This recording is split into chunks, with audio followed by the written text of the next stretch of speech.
तो hello students. तो आज का हमारा टॉपिक है body mind relationship and modulation process in health care illness. हमारी जो सेकंड चैप्टर है साइकोलॉजी का सेकंड चैप्टर का सबसे इंपॉर्टेंट क्वेश्चन है जो एग्जाम में आता ही है। देखते हैं इसके बारे में, इसकी पूरी नोट्स देखते हैं। फर्स्ट है what is the body mind relationship, जिसके बारे में the body and mind are deeply connected. Changes in the body affect the body, changes in the mind affect the body and vice versa. इसका मतलब है अगर हमारे mind में affect होगा तो हमारी बॉडी चेंज होगी। एक दूसरे के यानी एक दूसरे के समांतर चलते हैं, साथ में चलते हैं, दोनों सही है। उल्टा देखे सीधा से देखे दोनों सही है। अगर बॉडी को अफेक्ट होगा तो अगर बॉडी में कोई चेंजेस होंगे तो माइंड को अफेक्ट होगा, अगर माइंड में चेंजेस होंगे तो बॉडी को अफेक्ट होगा।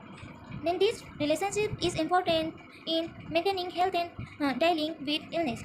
यानी इलनेस को डील करने के लिए हेल्प होता है, यानी इलनेस के ट्रीटमेंट में हमारे हेल्थ को मेंटेन करने में इन दोनों का कॉम्बिनेशन बहुत ज़रूरी है।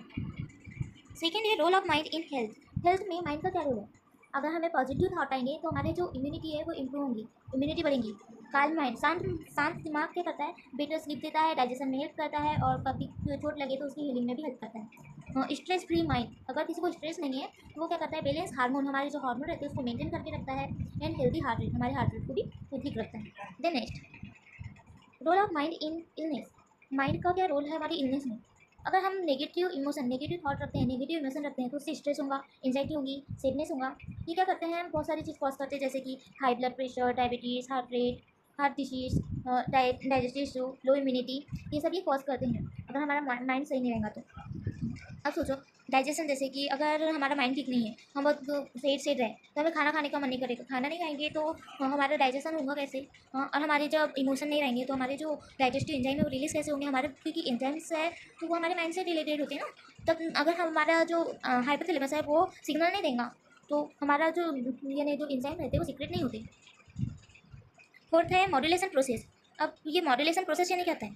How mind body interact is control. Interaction से ये कैसे कंट्रोल करते हैं? हमारे जो बॉडी माइंड है वो एक दूसरे से कंट्रोल करके यानी मिल करके हमारी बॉडी को कैसे मेंटेन करते हैं, उसी को हम मॉड्यूलेशन प्रोसेस बोलते हैं। This process help maintain balance and support healing. ये क्या करते हैं? मेंटेन यानी बैलेंस रखते हैं हमारी बॉडी में एंड सपोर्ट हीलिंग में सपोर्ट करते हैं।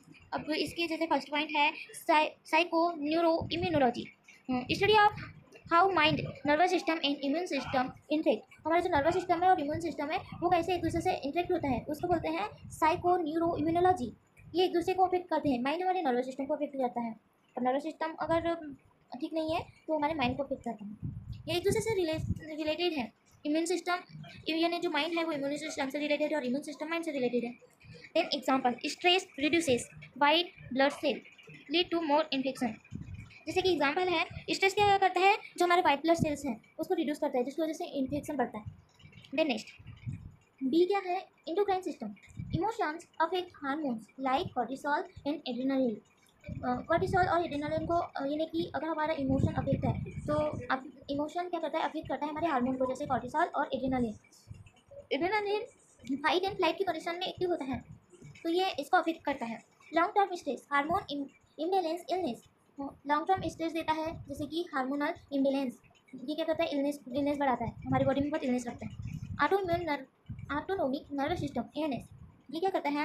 Control heart rate, breathing and digestion.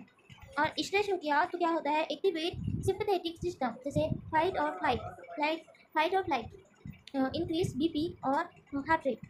अगर स्ट्रेस होता है तो ये एक्टिवेट करता है सिंपैथेटिक सिस्टम को, जो कहाँ में वर्क करता है? फाइट एंड फ्लाइट में। जब हमारे सामने कोई शेर आ जाए तो हमारी जो हार्ट रेट है और बीपी है वो हाई हो जाती है। तो अगर हमारी बॉडी यानी माइंड के साथ वहाँ से कॉन्टेक्ट में नहीं रहेंगे तो ये भी कंडीशन अराइज होती है। Relaxation activate parasympathetic system, rest and. अब क्या हम रिलैक्स होंगे तो वो क्या करता है? पैरासिम्पैथेटिक सिस्टम को इंक्रीज करता है। ये क्या करता है? Rest and digest. यानी जब हम सो रहे होते हैं तो हम थोड़ा रिलैक्स हो जाते हैं, उस कंडीशन में यानी हम रिलैक्स होते हैं सोते टाइम में, तो उस कंडीशन में पैरासिम्पैथेटिक जो रहता है सिस्टम वो एक्टिवेट होता है, ये रेस्ट एंड डाइजेस्ट करता है। हाँ, ये हीलिंग में हेल्प करता है।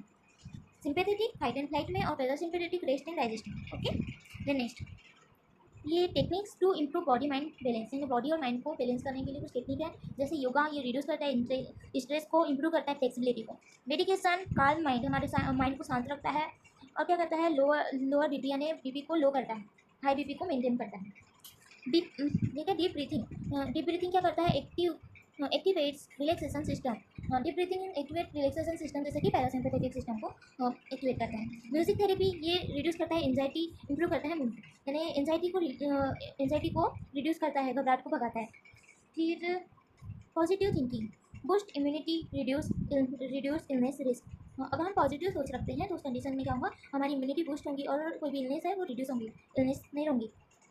Counselling therapy solve emotion issues. कोई भी इमोशन इशू है घर परिवार को लेकर जो भी है, वो काउंसलिंग थेरेपी से ठीक होता है। किसी के साथ काउंसलिंग एक्सपर्ट के साथ ही काउंसलिंग थेरेपी की जाती है। देन 6 पॉइंट है nurses role in body mind health. First है observe patients emotion state. Second है इनकरेज रिलैक्सेशन टेक्निक। थर्ड है educate about mind body practices. Fourth है provide empathy support and mental care. And fifth है coordinate with psychologist when needed. Okay, अगर आपको ये video पसंद आई तो लाइक, सब्सक्राइब एंड शेयर। अगर इसी टाइप की और वीडियो चाहिए तो please comment in my channel. Thank you, bye.